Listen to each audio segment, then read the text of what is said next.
Bonjour tout le monde. L'histoire que je vais vous raconter aujourd'hui, j'ai attendu avant de vous la partager.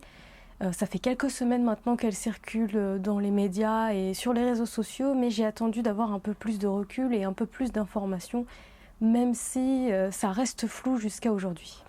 Cette histoire, c'est la disparition de la princesse Latifa, la fille de l'émir de Dubaï.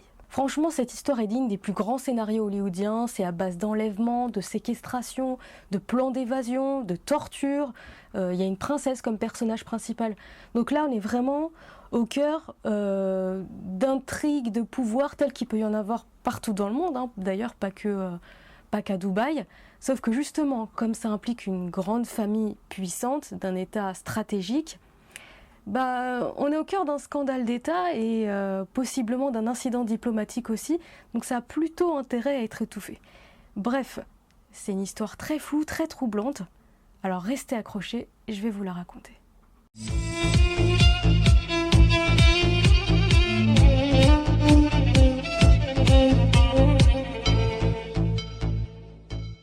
Tout commence avec cette vidéo qui sort vers le mois de mars. Hello. My name is Latifa Al Maktoum. I was born on December 5, 1985, and I'm making this video because it could be the last video I make. Alors cette femme donc se présente comme Latifa Al Maktoum, la fille de l'émir de Dubaï et Premier ministre des Émirats Arabes Unis. Elle raconte des détails que seul un membre de la famille ou en tout cas un proche peut raconter.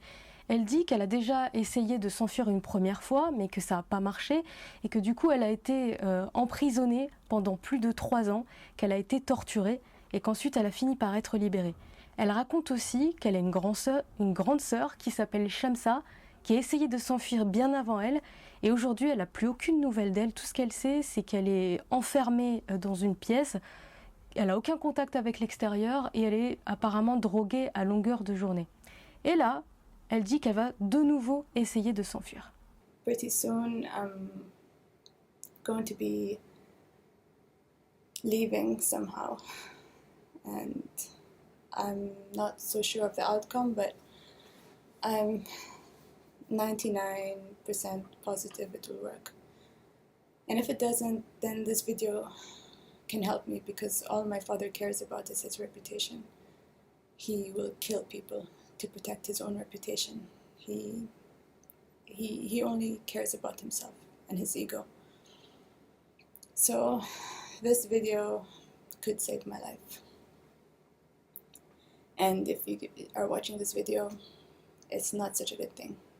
Either I'm dead or I'm in a very, very, very bad situation. Ça aurait pu s'arrêter là et tomber dans l'oubli, sauf que les 2 personnes qui l'ont aidé à s'enfuir se sont dévoilées et ont confirmé son témoignage. La première, c'est une Finlandaise, c'est sa meilleure amie. Elles se sont rencontrées il y a 7 ans et elles faisaient du sport et du saut en parachute ensemble. Le deuxième, c'est un Français, c'est un ex-agent des renseignements, et Latifa a pris contact avec lui l'été dernier pour qu'il l'aide à s'enfuir. Les 2 racontent qu'elle avait prévu de quitter les Émirats, se rendre au sultanat d'Oman et de là rejoindre le Français Hervé Jobert sur son bateau dans les eaux internationales. Une fois sur le bateau, elle espère atteindre l'Inde pour ensuite prendre un avion vers les États-Unis et y demander l'asile politique. Sauf que le bateau se fait intercepter par les forces de sécurité indiennes et par les hommes de main de l'émir de Dubaï. The man kept on asking who is Latifa, and she was simply repeating, I'm seeking for political asylum, but they were not listening to her. At that time, I was told to keep my eyes shut with the threat to be shot if I didn't comply. Then I heard someone speaking Arabic, and Latifa said that shoot me here, just don't take me back to UAE, because she obviously realized that these were her father's men. So she was taken away, kicking and screaming. C'est donc là la dernière fois qu'ils ont vu Latifa.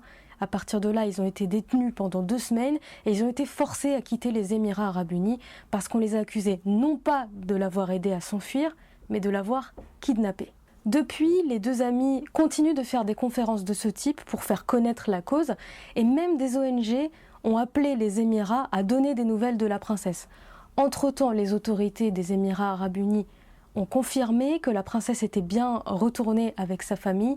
C'est une source proche de la famille qui l'a confirmé, sauf qu'il n'y a aucun enregistrement ni aucune vidéo d'elle qui montre qu'elle est vraiment en sécurité et en bonne santé. Cette même source proche de la famille qui a confirmé que Latifa était retournée près des siens et donc qui a validé le scénario de la fuite, a dit que c'était purement une histoire de famille et on aurait pu s'en douter que c'était une manœuvre du Qatar, qu'il avait largement utilisé cette histoire pour discréditer et salir l'image des Émirats arabes unis.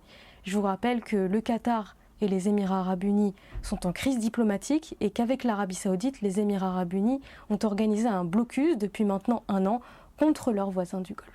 C'est une histoire qui donne plutôt froid dans le dos et en fait au-delà de l'histoire personnelle de Latifa, ça montre le décalage entre l'image ouverte et très moderne des Émirats arabes unis, de Dubaï en particulier, et la réalité de ce que peut être une famille royale ou une famille qui gouverne. On saura peut-être un jour le fin mot de cette histoire et on aura peut-être des nouvelles de Latifa et de Shamsa, mais en attendant, je vous laisse décider, est-ce que c'est une famille qui séquestre ses filles ou est-ce que c'est un complot du Qatar? À vous de juger. À bientôt.